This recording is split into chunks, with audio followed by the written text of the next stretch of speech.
Bonjour les investisseurs, j'espère que vous allez tous bien. Aujourd'hui, une vidéo un peu spéciale, la première interview sur la chaîne.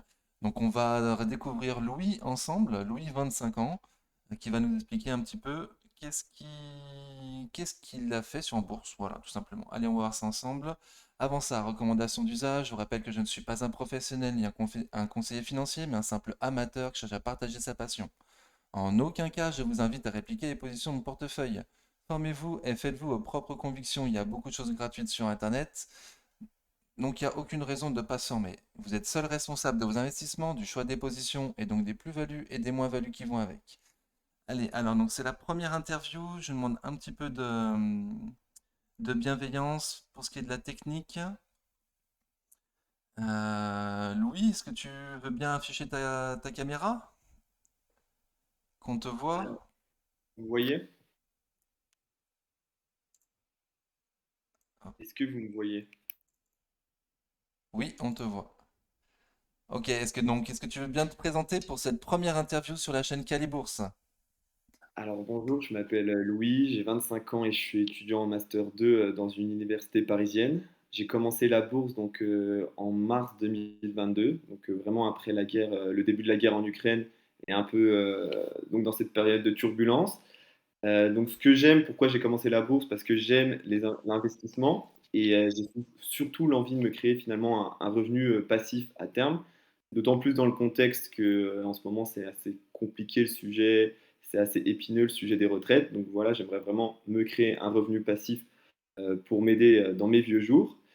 Et donc finalement, je vais vous parler un peu de mon portefeuille avec Cali, pourquoi j'investis dans telle entreprise, quelles sont mes motivations et quel est finalement comment j'analyse moi les entreprises. Voilà. Ok, super. Donc effectivement, on va voir ton portefeuille comme tu l'as dit. Alors on rappelle que tu as 25 ans, tu es encore en études, t'as pas encore de CDI, donc tu as un petit portefeuille pour l'instant, tu débutes. Un petit portefeuille qui est quand même pas mal, hein. 25 ans, j'aurais beaucoup aimé avoir 7 000 € en bourse, hein. Et c'est toujours un peu pareil, on aimerait toujours commencer un peu avant, mais moi je me dis, oh, c'est mince, si j'avais commencé à 18 ans, j'aurais déjà bénéficié de deux trois intérêts composés et puis de deux trois plus-values.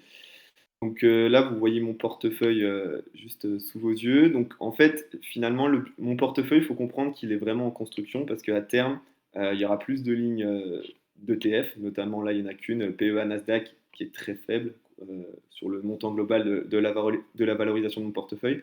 Mais à terme, j'aimerais vraiment créer un portefeuille, si vous préférez, avec une partie stop picking, donc je pense à 50-60% du montant total de mon portefeuille, une partie ETF Healthcare, donc ETF Healthcare sur l'Europe, et une ETF partie ETF, Esquerre, donc ETF Santé en français. ouais, pardon, ouais, donc ETF Santé, parce que c'est pas forcément une thématique que je maîtrise, mais je pense que c'est un sujet vraiment porteur, et je pense que les Européens, euh, encore plus en Europe, parce qu'on a vraiment le souci de prendre soin de nos personnes âgées. Et le dernier ETF que je souhaiterais prendre pour compléter un peu mon portefeuille, bah, c'est le PEA Nasdaq, mais j'aimerais le renforcer à terme. Pourquoi? Parce que bah, forcément, les Américains en termes de techno, TMT, technologie média, je me souviens plus le dernier, c'est vraiment les meilleurs et c'est vraiment pas un domaine que je maîtrise et même j'aime pas forcément suivre l'actualité là-dessus. Donc je veux vraiment prendre un ETF Nasdaq pour avoir finalement le Nasdaq 100, les 100 plus grosses capitalisations boursières en tech pour me laisser porter finalement par cette thématique. Voilà. Donc après, je ne sais pas si tu as des questions, Kali, sinon je vais commencer Bah, à descendre. rappelle-nous alors, parce que tu as le Nasdaq que tu as déjà, que tu veux renforcer, tu veux l'ETF Santé, et le troisième, c'était lequel? Non, alors, pardon, je me suis mal exprimé. Donc, je veux 20% finalement de Amundi, PEA Nasdaq, 20% d'ETF Healthcare, et après 60%, je pense, de stop picking. Et donc, le stop picking, j'avais déjà bien commencé, comme tu peux le voir. Donc, voilà, ce serait D'accord. vraiment. Mais encore une fois, c'est vraiment une stratégie qui est pas fixée dans le temps. C'est-à-dire que si je vois que je n'arrive pas à battre le marché ou même que je fais des mauvaises performances, parce que forcément ça peut arriver, je pense que je partirai vraiment plus dans une optique full ETF après. Mais là, pour le moment, je vais essayer déjà dans un premier temps de voir ce que ça peut donner un peu en stop picking hybride. Voilà. Ok, super. Donc tu nous as parlé de tes études, tu es en master 2 d'économie, c'est ça?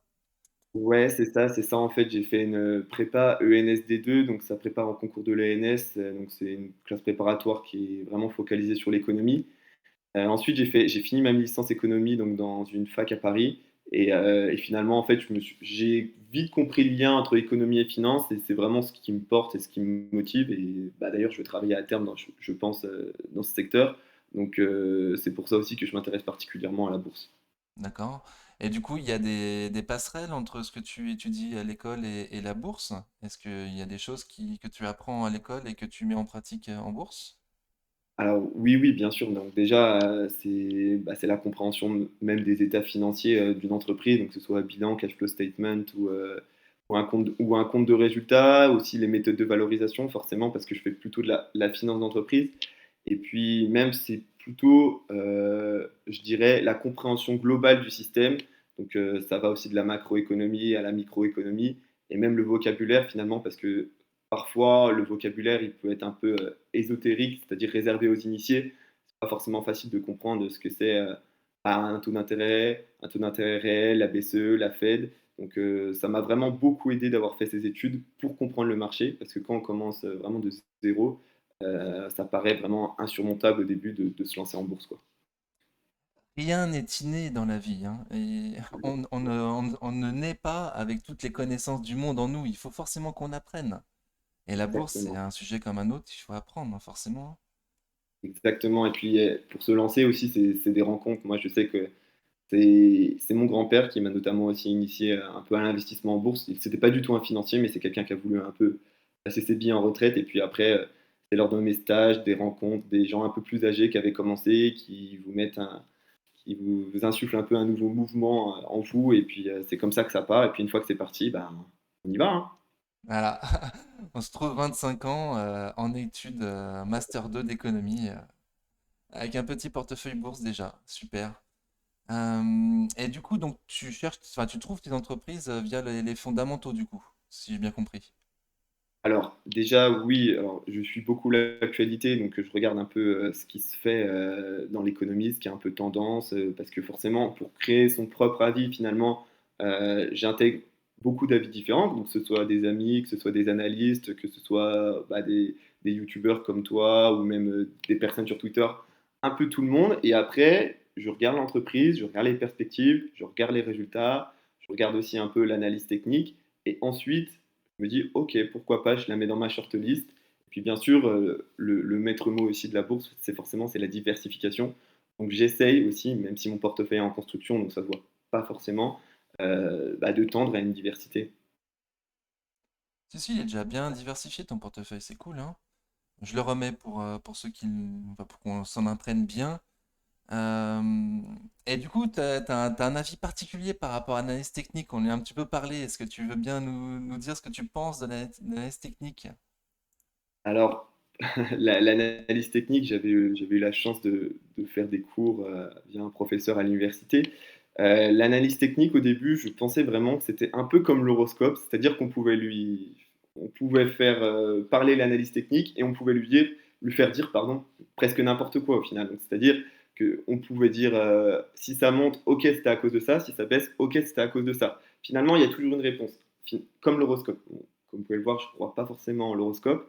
Et en fait, je me suis rendu compte au fur et à mesure que l'analyse technique pouvait aider à timer, du moins à comprendre les comportements des investisseurs pour justement essayer d'acheter à des moments propices. Donc, c'est là que j'ai un peu découvert les principaux fondamentaux RSI, MACD, volume, qui m'aident aussi pour, entre guillemets, timer mes investissements, même si j'essaye de ne pas le faire parce que c'est difficile de timer un investissement. Mais du moins, c'est essayer d'acheter dans les creux, des ranges, des choses comme ça. Mais je ne suis pas forcément très enclin à l'analyse technique parce que pour moi, je suppose qu'il y a des traders qui sont bien plus doués que moi pour faire de l'analyse technique, même si c'est vraiment une infime part des traders qui gagnent sa vie grâce à l'analyse technique. Et aussi, en fait, on se bat contre des algorithmes. Et donc, je pense que vraiment, je suis dépassé là-dessus. Donc, j'ai pas envie de me lancer vraiment dans du trading ou dans de l'analyse technique pure et dure. D'accord, d'accord. Voilà. Il l'a quand même dit, hein, il l'a dit, hein, horoscope. L'analyse technique, c'est un peu comme l'horoscope. Il l'a dit, hein. Non, Et mais c'est chacun son point de vue et puis on est d'accord, hein, c'est une façon de voir les émotions des investisseurs sur le marché, mais il y a les algorithmes qui gâchent un peu tout et bon, bon, bien sûr. ouais, Bien ouais. sûr, la vente à découvert, il y a énormément de choses qui jouent et moi je suis vraiment pas, je maîtrise pas ces facteurs donc je pense en bourse qu'il faut avoir beaucoup d'humilité pour réussir et donc c'est pour ça aussi que je ne souhaite pas vraiment essayer ce genre de pratique. Ah, ah. En tout cas, je le redis comme je t'ai dit à toi hier, l'analyse technique, c'est ce qu'il y a de plus simple à faire. Très vite, on peut appréhender. Et voilà, pas besoin d'être le meilleur en analyse technique ou avoir 10 ans d'analyse technique pour voir quand on est dans un creux ou quand ça monte, quoi. Au moins pour Exactement. débuter. Voilà. Moi, je le conseille à tout le monde de au moins débuter, voir si ça lui plaît. Ça peut être une corde en plus à son arc, je trouve. Ok. Ok, donc sinon là j'ai affiché ton portefeuille. Je sais pas, est-ce que tu avais autre chose à dire avant qu'on passe un petit peu à regarder un petit peu ton portefeuille en profondeur? Qu'est-ce que j'ai à dire? Alors oui, peut-être juste avant de commencer, j'aimerais quand même dire quelque chose. C'est l'espérance de gain est plus élevée sur une action ascendante en trend following que sur une action baissière. Donc ça intègre vraiment la notion de probabilité. Donc c'est aussi ce que j'essaie de me dire au jour le jour. Donc c'est d'acheter plutôt des actions, on va dire, qui sont sur une pente ascendante. Voilà. Donc voilà, c'était la petite Mais aparté comment tu avant la de vois, commencer. la pente ascendante? Tu le vois en graphique? Je la vois en graphique et en fait finalement l'analyse technique et même les graphiques ça reflète finalement ce qui se passe du côté fondamental aussi donc oui je le vois en graphique là-dessus. Ok, ok. Et juste, on n'a pas précisé, parce que tu as parlé plusieurs fois que tu aimais bien échanger, notamment sur les réseaux sociaux, tu en as parlé, Twitter, machin. Donc tu es venu sur le Discord en fait, c'est comme ça qu'on s'est rencontrés, que tu nous as proposé de faire une vidéo. Donc voilà, donc Ouais, bienvenue à toi sur le Discord et s'il y en a d'autres qui veulent te rejoindre, on est bienveillant, n'est-ce pas? merci beaucoup. Oui vous êtes bienveillant puis ça fait plaisir d'être avec des investisseurs. Super. Donc on passe à ton portefeuille du coup? Alors mon portefeuille donc il y a plutôt du vert mais donc Il y comme a je que t'avais dit du vert. il y a C'est que du vert. Greenland. Mais c'est lié à la conjoncture parce que, comme je t'ai dit, donc j'ai commencé à investir en mars 2022. Donc, tu vois, c'était plutôt propice. Le CAC 40 était plutôt bas, tu vois, c'était notamment à cause de la guerre. Donc voilà, je savais que je voulais rentrer à un moment. Et finalement, grâce à une rencontre et grâce à cette période un peu propice, je suis rentré. Donc c'est pour ça aussi que c'est un peu vert. Récemment, j'ai repris aussi des actions Edenred, c'est pour ça que j'ai un peu un pourcentage un peu faible. Mais bon, alors je vais commencer donc par Air Liquide, donc position principale. Air Liquide, donc prix de revient 134, je l'ai surveillé depuis un moment. Donc je crois que c'était à partir d'octobre que le CAC a bien baissé. Euh, on va pouvoir le voir, je pense, graphiquement. Et donc, Air Liquide, dans mes souvenirs, elle était descendue allez, je crois, à 122. Et quand j'ai senti finalement que bah, la tendance allait devenir haussière parce que il y avait un peu un engouement de fin d'année, je me suis positionné sur Air Liquide. Donc, ce qui explique pourquoi là j'ai un PRU de 131. Et en fait, j'ai pris Air Liquide tout simplement aussi en décembre parce que je voulais les passer directement au nominatif administré et donc bénéficier d'une action gratuite au bout de 2 ans, même si finalement c'est un peu de la poussière dans les yeux parce que ça dilue la valeur que vous avez avec vos autres actions, de créer une action supplémentaire. Voilà, et puis Air Liquide, après on ne la présente plus, c'est vraiment l'action bon père de famille avec une performance historique à toute épreuve, un dividende en croissance. Je pense vraiment qu'on ne la présente plus, donc c'est vraiment l'action à avoir en fond de portefeuille, même si pour moi elle n'est pas en fond de portefeuille, c'est ma première ligne actuellement, mais c'est amené à changer. C'était vraiment par opportunisme aussi avant le début 2023 que j'ai fait ça.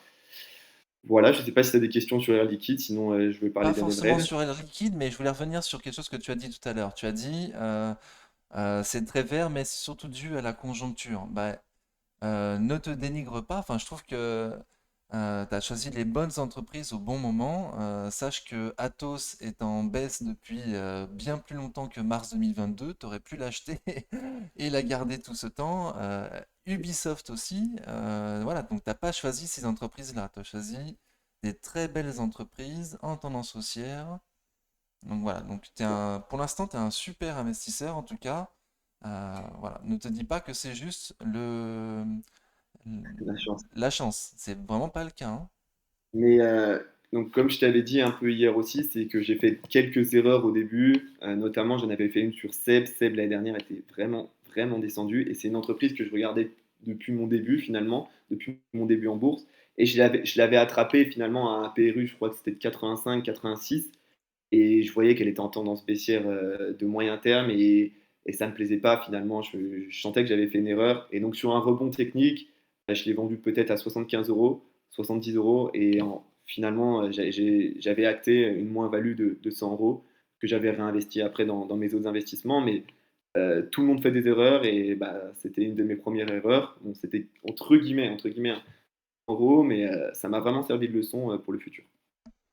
Une erreur, mais t'as coupé direct. Donc c'est exactement ce qu'il faut faire. On coupe les pertes et on laisse courir les gains. C'est parfait. Ok. Euh, Donc t'as acheté Air Liquide, t'as acheté les 10 pour être nominatif. C'était le cœur de ton fonds de portefeuille pour commencer, je pense, voilà, en voilà. visant C'est l'action vraiment gratuite tous les 2 3 ans. exactement. C'est vraiment pour commencer très basiquement et très sereinement. Vraiment. Bah, voilà. Air Super. Liquide. Donc Edenred, du coup, t'es rentré en 2 fois a priori. Edenred, je suis rentré en deux fois. Donc, pourquoi je suis rentré en deux fois? Parce que la première fois, j'avais pas forcément les fonds. Comme vous le savez, en fait, je suis étudiant, donc j'ai pas un apport, on va dire, mensuel de fonds. Donc, je fais un peu quand j'ai de l'argent disponible. Voilà, donc Edenred, j'étais rentré peut-être, je me souviens pas, en septembre. Et je suis rentré aussi il y a 2 3 semaines, même pas, il y a 2 semaines, quand l'action a un peu baissé et s'est rapproché de sa MM200. Et je savais qu'elle avait un comportement un peu, comment dire, elle rebondissait souvent sur sa MM200. Je l'avais vu notamment sur tes vidéos ou même sur celle de Nicolas Chéron. Donc quand elle s'en est approchée, j'ai repris une louche. J'en avais repris 15 à ce moment-là. Et pourquoi j'ai pris Edenred? Parce que j'ai patienté avant de reprendre mes 15 actions. Parce que c'est une entreprise qui est en croissance depuis un certain moment, maintenant une dizaine d'années. Et donc, l'année dernière, j'étais en stage, donc j'ai aussi bénéficié des tickets resto. C'est comme ça que j'ai découvert Edenred. Et en fait, ce qui me plaît beaucoup, donc déjà, c'est son historique en bourse, qui est quand même exceptionnel. C'est une action en trend following depuis maintenant longtemps, donc c'est vraiment une superbe action. Et ce qui me plaît, c'est que c'est vraiment une action que je qualifierais d'anti-inflation par excellence, même si c'est une action de croissance, donc qui souffre un peu de la remontée des taux. Pourquoi? Parce qu'en fait, Edenred, finalement, donc c'est des services pour les salariés, notamment carte ticket resto, carte essence, voilà pour resituer. Et pourquoi c'est une action anti-inflation? Parce que finalement, on s'intéresse au pouvoir d'achat des salariés et la valeur faciale des cartes ticket resto, elle va être réajustée à la hausse donc après l'inflation. Et le deuxième point aussi qui me fait dire, du moins, que c'est une valeur anti-inflationniste, du moins assez défensive, c'est que par définition, en fait, Edenred a un BFR, un besoin en fonds de roulement négatif. C'est-à-dire comment ça se traduit? C'est-à-dire que ses clients, par exemple une entreprise comme Sanofi, paye Edenred directement et Edenred va fournir le service qu'après aux salariés. C'est-à-dire qu'il y a un moment où Edenred va avoir de l'argent dans ses comptes et va pouvoir l'investir sur les marchés. Donc ça, c'est un décalage de trésorerie lié au BFR. Et en fait, finalement, avec la remontée des taux, ce décalage de trésorerie va vraiment bénéficier à Edenred. C'est ce qu'ils appellent le float. Et en fait, ça, c'est quelque chose que j'ai appris dans une interview de Bertrand Dumazy, donc qui est le président d'Edenred. Ça m'a vraiment fortement intéressé. Et donc, je pense que dans les années à venir, Edenred sera forcément une grosse valeur à suivre. Je pense que c'est vraiment génial. Et dernier point, c'est que, alors, Edenred, le marché n'est pas encore trop pénétré en France. C'est-à-dire que si vous travaillez dans une entreprise du CAC 40, je pense qu'il y a des services type Edenred. Mais par exemple, dans les PME familiales ou les micro-entreprises, des choses comme ça, les services Edenred ne sont pas encore là. Donc, on peut, notamment en France. Donc, il y a vraiment encore un axe de progression là-dessus. Et dernier point, c'est que vraiment Edenred, et notamment au Brésil, en Amérique latine, est vraiment très présent. Je crois qu'il est même leader dans ce genre de service. Donc c'est vraiment génial que Edenred soit exposé dans les pays émergents. Donc c'est vraiment un tout. Edenred, c'est une de mes actions favorites. Mhm. très belle success story, Edenred, effectivement, hein.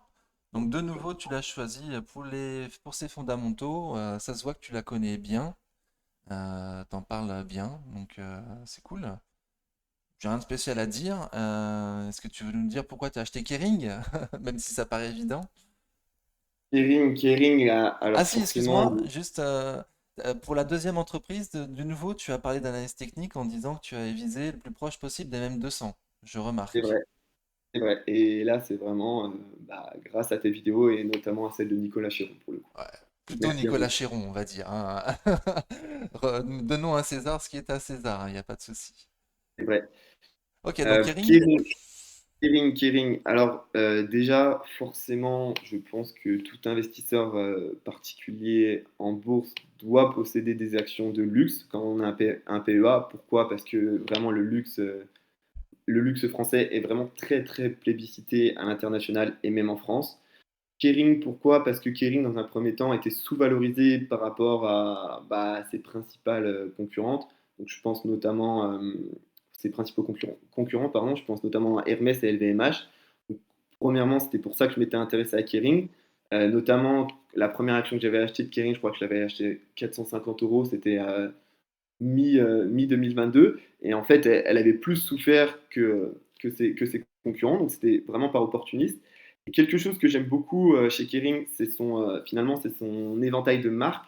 On ne les présente plus aussi, mais je pense à Gucci, Yves Saint Laurent, Balenciaga, Bottega Veneta. Donc, pour moi, c'est vraiment des marques qui sont en devenir, notamment la marque italienne Bottega Veneta, qui a vraiment une belle tendance. Malheureusement, Kering, c'est ça aussi le problème, c'est que là récemment il y a eu des petits problèmes de controverse avec des publicités d'enfants chez Balenciaga. Donc ça a été un petit problème, le cours de bourse a été impacté. Et aussi ce qu'on reproche à Kering, et moi ce que je ne reproche pas forcément, c'est sa dépendance en termes de chiffre d'affaires et de marge à la marque Gucci, donc la marque iconique. D'ailleurs, le directeur artistique a changé, donc j'espère que ça va insuffler un peu de nouvelle dynamique. Mais ce qu'on reproche à Kering, pardon, c'est Gucci. Mais ce qui m'embête un peu, c'est que Kering, là, on est sur des PER de 16, 17, alors que Hermès, par définition, il n'y a que la marque Hermès, et on est sur des PER de 50. Donc finalement, ce qu'on reproche à Kering, on ne le reproche pas forcément à Hermès. Et j'ai un peu du mal à comprendre ça. C'est aussi pourquoi j'ai envie de miser sur Kering. Alors certains vont me dire que Hermès c'est de l'ultra luxe et Gucci c'est peut-être que du luxe ou l'éventail de marques de Kering c'est peut-être du luxe, mais moi franchement je crois dans le groupe. J'étais trop jeune pour assister au changement de PPR à Kering et du changement de stratégie, mais je suis vraiment optimiste sur le dossier. Et puis il y a aussi la possibilité peut-être un jour d'une fusion avec Richemont. Je sais que ça en parle de temps en temps, mais bon là je sais pas où ça en est actuellement. Mais Hmm, voilà, je mise un peu là-dessus aussi, un peu de spéculation. super. Donc ouais, elle pâtit de la comparaison avec LVMH, qui d'ailleurs tu as aussi dans ton portefeuille. Bah ouais, alors c'est ce que je disais aussi, LVMH, pour le coup, c'est l'entreprise pour les investisseurs presque parfaite, hein, donc en termes financiers, en termes de croissance, plus de 75 maisons, une entreprise détenue par la famille. Franchement, il y a vraiment énormément de points positifs sur LVMH. Pour moi, tous les investisseurs particuliers devraient la détenir. J'ai eu la chance, donc là, prix de revient, je vois 600. Donc pareil, c'était au début de mon PEA, donc c'était courant 2022. Je suis très content de l'avoir eu. Et c'est vraiment une entreprise que je souhaiterais encore renforcer pour qu'elle soit en deux ou en première position de mon portefeuille. Parce que je suis vraiment très, très optimiste pour LVMH à moyen terme. Même à court terme, s'il n'y a pas de. Mais même à court terme, parce que LVMH, finalement, l'année dernière, c'était notamment lié à la conjoncture du Covid, ou notamment avec la géopolitique États-Unis-Chine. Mais maintenant, on est reparti, on va être reparti en rythme de croisière. Et je pense que, alors bien sûr, je dis ça avec plein d'humilité, mais je pense qu'un jour ou l'autre, je dis un jour ou l'autre, mais ce sera plutôt dans un futur proche, LVMH s'approchera des 1000 euros, du moins le prix de l'action, donc je suis hyper optimiste sur le dossier. Hmm. Objectif 1000 euros sur LVMH, c'est sûr, hein, c'est sûr. Et aussi, ce que je souhaitais mettre en avant sur le luxe, c'est que le luxe fait très attention donc, aux critères ESG, donc environnementaux, sociaux et de gouvernance, ce qui n'est pas forcément le cas de toutes les actions, enfin, de plus en plus, mais du moins, Il y a des actions qui sont soumises plus à la controverse que le luxe, par exemple, je pense à Téléperformance ou à des actions comme Orpea, Corian. Donc c'est aussi un paramètre qui rentre en compte, c'est-à-dire que le luxe, là-dessus, il n'y aura pas de problème ESG, ce qui peut être le cas sur d'autres actions. Hmm. On n'est jamais à l'abri. Non, Donc mais c'est vrai, autant prendre les meilleurs, ouais. Super, super. Bon, bah, du coup, si quand même. Parce que du coup, tu as dit que ouais, tu avais acheté Kering la première fois à 450. Et là, je vois que tu as un PRU à 504. Ça veut dire que tu as ouais. acheté une deuxième à 550? C'est ça, grosso modo. J'avais de l'argent pour investir et je crois que je l'ai peut-être acheté en septembre. Mais pour moi, encore une fois, en dessous de 600 euros, Kering, ça reste un bon prix. Je pense qu'un jour ou l'autre, la dynamique va changer pour Kering. Quelque chose que j'ai pas cité, c'est que je crois vraiment beaucoup en la stratégie du groupe. Récemment, ils ont aussi développé la branche Kering Eyewear, donc pour les lunettes. C'est quelque chose aussi qui est porteur pour le futur. Donc en dessous de 600 euros, pour moi, je reste acheteur, même si c'est pas ma priorité, mais je suis aussi très confiant. Et on se rappellera que Louis, 25 ans en études Master 2 d'économie, regarde les fondamentaux des entreprises. Donc quand il vous dit 600 euros sur Kering, moi j'ai tendance à retenir, hein. Non, mais faut regarder aussi le free cash flow par action, le free cash flow des entreprises du luxe. C'est exceptionnel. C'est des entreprises qui sont pas endettées, donc qui vont pas être forcément trop embêtées par la remontée des taux, à part si elles veulent investir. Donc les fondamentaux sont hyper solides. Le luxe français a vraiment la cote, et c'est aussi ce qui porte le CAC 40. Donc on va pas s'en priver. D'accord. Alors, tu viens d'utiliser un terme free cash flow. On en a parlé un petit peu avant. Toi, tu as une façon de. Est-ce que tu veux montrer comment tu choisis une entreprise? Tu m'as parlé d'un site? Alors oui, alors j'utilise plusieurs sites, notamment bah, je suis sur Boursorama, sur mon PEA, je regarde un peu sur Yahoo Finance, je regarde aussi donc sur le site de l'AMF si des administrateurs ou si des dirigeants vendent. Mais il y a un site que j'aime bien utiliser, donc là tu es dessus, c'est Financial Modeling. Pourquoi? Parce que déjà je trouve l'interface assez dynamique, assez sympa, et après c'est en anglais donc ça peut être un peu problématique. Mais le truc, le petit plus comparé au site classique français, c'est que on peut utiliser, donc là tu es dans l'onglet DCF, DCF qui veut dire Discounted Cash Flow. Donc en fait, c'est une méthode de valorisation. Et donc, c'est pas forcément un outil qui est proposé sur les plateformes françaises. Donc, c'est quelque chose que j'utilise aussi pour voir quelle serait la future valorisation à terme avec certaines hypothèses, notamment sur l'augmentation du revenu. Sans rentrer trop dans les détails, voilà, c'est un outil que j'aime bien utiliser et je vous invite à regarder ce que ça pourrait donner si vous souhaitez modéliser aussi un DCF.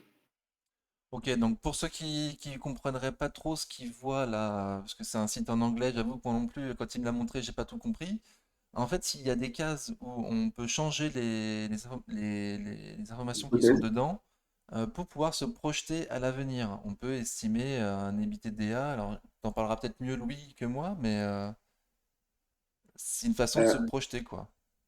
Ouais, alors en fait, c'est ça, le DCF, donc le Discounted Cash Flow, c'est donc le but, c'est de se projeter dans l'avenir, de regarder combien l'entreprise vaudra enfin surtout les free cash flow dans 5 à 10 ans. Et en fait, c'est d'actualiser tout ça pour donner une valeur aujourd'hui au prix de l'action et à l'entreprise, en fait. Voilà. Et Mhm. c'est vraiment actualiser les free cash flow, actualiser les futurs cash flow, en fait. Tout Ok, simplement. C'est pas hyper compliqué, mais c'est vrai que c'est un peu réservé aux financiers. Mais après, il y a vraiment des bonnes vidéos sur YouTube aussi pour apprendre. Mais voilà, c'est juste un petit outil en plus que j'utilise. donc toi, tu l'as fait à chaque fois que tu as acheté une entreprise. Je regarde à chaque fois. Je regarde à chaque fois. Mais c'est pas forcément, je passe pas vraiment beaucoup de temps dessus, mais je regarde, je modélise un peu, je passe 10 minutes, je regarde ce que ça pourrait donner, et ça me conforte souvent dans mes idées. Mais après, du moins, c'est basé sur des hypothèses, on va dire, assez ambitieuses, donc souvent, vous avez un résultat conforme à vos attentes. Ok, bon, en tout cas, moi, je connaissais pas, donc ça, je voulais qu'on en parle. Voilà, si ça peut intéresser des gens, c'est sympa. Et vu que maintenant tu es sur le Discord, peut-être qu'on fera une vidéo spécifique là-dessus, si tu veux bien expliquer aux gens comment ça fonctionne, de façon un Pourquoi peu pas? plus complète. Pourquoi pas? Super. Ah, on continue le portefeuille du coup? Là, on est sur Ouais. Stellantis. Pourquoi t'as acheté Alors, Stellantis? Stellantis, pareil, courant 2022, quand le marché automobile avait vraiment, vraiment pris cher pour le coup. Pardon, c'est un peu vulgaire, mais il y avait vraiment des ratios de valorisation très faibles. Donc j'étais rentré une première fois à 13, 13,46, je crois, puis j'avais fait baisser mon PRU sur une vague baissière. Pourquoi j'avais investi sur Stellantis? Parce que pour moi, euh, déjà, il y a un bel éventail de marques. Je pense notamment à Jeep, à Peugeot. Et puis surtout, je pense qu'on n'a pas encore vu tout le fruit de la fusion entre Peugeot et Fiat. Donc je pense que ça, c'est un point positif. Et qui plus est, il y a un défi pour le secteur automobile, c'est plus de véhicules thermiques en 2030 ou 2035. Et je pense que Stellantis a les armes pour justement répondre à ce défi. Donc c'est pour ça aussi que j'ai misé sur Stellantis. Et comme je vous ai dit, c'était aussi par opportunisme que j'ai pris Stellantis parce que je voulais m'intéresser au marché automobile et c'était l'action qui me parlait le plus. Alors après, petit souci sur Stellantis qui est important à notifier, c'est que Stellantis verse un gros dividende, mais vu que l'entreprise est domiciliée aux Pays-Bas, je crois qu'il y a une ponction de 15% du dividende. Tout à Donc fait. ça à prendre en compte lorsque vous voulez investir. Bon, mais toi, tu as fait ton calcul et ça te convient largement le dividende que tu vas toucher, c'est bien ça? Ouais, ça me convient, ça me convient. Sur une optique très long terme, moi, je suis très content. Parfait. Donc, tu as acheté sur les fondamentaux parce que tu aimais bien l'entreprise, tu pensais qu'elle avait de l'avenir et aussi pour le dividende. On est bien d'accord, c'est ça? Ouais, exactement, exactement. Ok, super. Schneider Electric, du coup? Schneider Electric, bon bah voilà, c'est une entreprise historique, c'est une entreprise donc, qui va être fortement mobilisée pour la transition énergétique. La transition énergétique, on en parle peut-être un peu moins parce qu'on est dans une période d'inflation, de remontée des taux, de contexte géopolitique difficile. Mais Schneider Electric, bah, je pense que c'est l'entreprise de demain. Elle va relever des beaux défis. Quelque chose que j'aime beaucoup aussi chez Schneider Electric, mais ce qui est aussi le cas pour les autres entreprises que j'achète, c'est que vraiment le chiffre d'affaires est bien diversifié, c'est-à-dire qu'ils ont aussi une grande partie de leur chiffre d'affaires, par exemple, qui est réalisé en Amérique du Nord, donc ce qui renforce un peu les fondamentaux d'une entreprise. Donc ça m'intéresse beaucoup. Et puis voilà, enfin, Schneider Electric, c'est vraiment le côté transition énergétique, miser sur l'électrique et miser sur le futur, tout simplement. Ok, de bons fondamentaux, en plus en C'est tendance bon. haussière graphique. Super. Ouais, bien managé, entreprise historique. Il n'y a rien à dire, c'est une entreprise très safe et qu'on qualifiera aussi, je dirais, de père de famille comme action. Hmm. Bah, t'as un portefeuille bon père de famille, hein. Ouais, ouais, ouais, c'est vrai. Il y a Mais Beneteau, tu vois, peut-être, qui... alors Beneteau, ouais, bah alors et Beneteau, c'était du small cap récemment. Là, j'ai appris que c'était rentré dans le SBF 120. Beneteau, comme tu peux le voir, j'ai pris 10 actions, j'avais mis 100 euros dessus parce que c'est le montant minimal sur Boursorama. C'est une ligne, on va dire, qui est un peu plus spéculative. Je vais t'expliquer un peu ma démarche, c'est-à-dire que moi, je suis né donc en 1998 et en 1998, il y avait très très très peu de piscines creusées. Et en fait, depuis le confinement et depuis aussi une dizaine d'années, j'ai remarqué qu'il y a énormément de piscines creusées. Et en fait, c'est un bien qui était vraiment, on va dire, de luxe et qui s'est énormément démocratisé, tu vois, les piscines. Et en Ouais. fait, donc, ce que tu peux voir aussi, c'est par exemple l'action des joyaux. Elle a vraiment surfé là-dessus parce que bien sûr, elle est prestataire de construction de piscines. Et donc, l'action des joyaux a explosé. Donc, en fait, moi, ce que j'aimerais bien faire en me positionnant sur Beneteau, c'est anticiper ce qui va se passer dans les 10 prochaines années et miser sur la prochaine piscine, même si là, pour le coup, ce sera un bateau. Et pourquoi j'y crois aussi, bon là, c'est vraiment spéculatif, hein, j'ai juste une ligne, mais je pense que je vais me renforcer un peu plus quand je pourrai. Pourquoi Beneteau? Parce que déjà, je pense que les gens vont avoir de plus envie, vraiment envie de voir autre chose, c'est-à-dire d'aller à la mer, mais aussi d'être un peu aventurier. Je pense aussi qu'il y a une dynamique de réchauffement climatique, donc c'est toujours cool d'avoir un bateau et d'aller à la mer. Donc en fait, j'ai vraiment fait l'analogie entre les piscines et Beneteau pour me projeter dans Beneteau. Et puis aussi Beneteau, forcément, c'est un leader français, leader européen des bateaux de plaisance. Demander à n'importe quel breton, on connaît la barque Beneteau, c'est un peu iconique, un peu emblématique. Donc en fait, c'est vraiment miser sur un leader de demain. Voilà. D'accord. Donc, au début, j'ai pas bien compris, donc c'est pour ça que je vais juste résumer. Donc en fait, il y a 30 ans, les piscines, c'était un produit de luxe et tu en avais très très peu, mais seulement chez les Même riches. pas 30 ans, même pas 30 ans, je dirais 10 ans pour moi. 10 ans? C'était Non! 30 ans? Non, 30 ans. Ok, ok. Mais oui, oui, en fait, c'est Et ça. demain, les bateaux seront démocratisés comme les piscines aujourd'hui, quoi. Il y en Je, aura beaucoup, beaucoup je plus. sais pas, je pense pas que ça aura la même ampleur, mais je pense en tout cas qu'il y aura ouais, il y aura quand même, je pense, un vent, un vent dans le dos pour cette activité. Et puis aussi quelque chose qui me fait dire ça, tu vois, maintenant, on va dire que pour passer le permis bateau, la procédure, elle s'est vraiment simplifiée. Donc je pense qu'aussi, ça pourra amener à terme plus de personnes possédant le permis bateau sur le marché. Donc tu vois, quand je prends les différents éléments, c'est pas mal de petites choses qui me font penser que bah, ça pourrait être une... Beneteau pourrait connaître un beau futur, quoi. Bah écoute, en tout cas, pour l'instant, c'est un pari gagné. T'es à plus de 23% et tu l'as acheté il y a très peu de temps, c'est ça? J'ai acheté, ouais, je pense que je l'ai acheté bah, forcément en 2022, mais sans doute peut-être en octobre pendant la baisse, ouais, je pense. Mm. Ok, bah super. Donc on a fini les entreprises, on passe ton ETF du coup, le TF Nasdaq. Alors, le TF Nasdaq, j'avais essayé de l'acheter donc à un moment où il y avait un petit creux du Nasdaq. Donc là, j'avais vraiment pas forcément trop suivi le marché. J'avais regardé un peu l'analyse technique. Pour te dire, je sais même pas quelles sont les 100 entreprises dans l'ETF. En même temps, il y en a 100. Bon, j'imagine il y a les plus connues. Euh, mais vraiment, je l'ai pris dans la logique un peu que je veux avoir dans le futur, c'est-à-dire dans la logique ETF. C'est-à-dire, quand on achète un ETF, ça sert à rien d'essayer de le timer. Je pense que c'est vraiment l'acheter pour le laisser couler, pour vraiment bah, laisser couler les intérêts composés et puis progresser dans le futur. Mais j'ai vraiment pas timé le l'ETF Nasdaq. Je savais que je voulais du Nasdaq et je savais que c'était un peu un creux de marché. Donc je l'ai tout simplement acheté à ce moment-là. Bon, t'as pas utilisé le terme, mais en gros, c'est pour diversifier. C'est de la Ah oui, diversification. ah oui, oui, ouais, ouais, non, mais tu as raison parce que c'est hyper important d'en parler. Mais le maître mot bah, de la bourse, de toute façon, c'est la diversification. Donc oui, oui, c'est exact.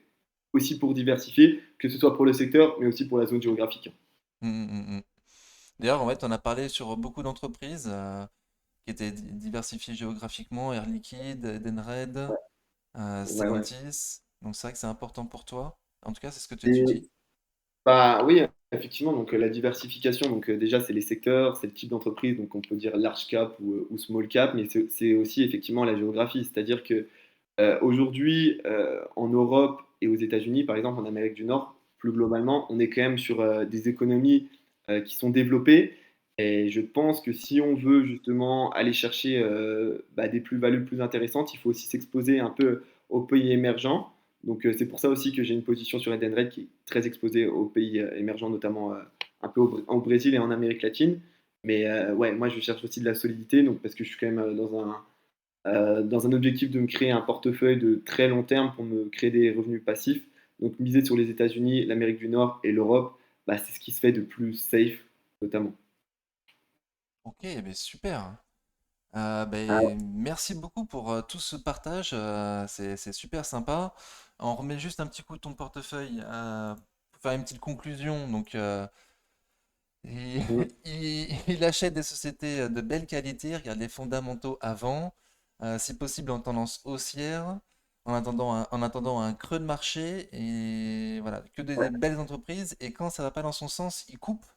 Voilà son magnifique portefeuille. Merci beaucoup, Louis, 25 ans, en Master 2 d'économie. Bah, Tu prends le, merci, merci.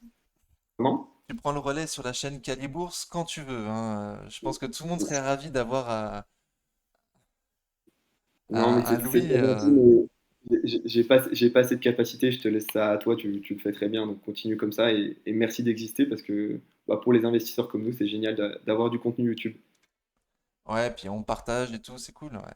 Ouais, bah, Ok. même sur le forum, n'hésitez pas à venir, même sur le Discord, excusez-moi. Bah, c'est plutôt cool d'échanger aussi là, sur nos différentes positions.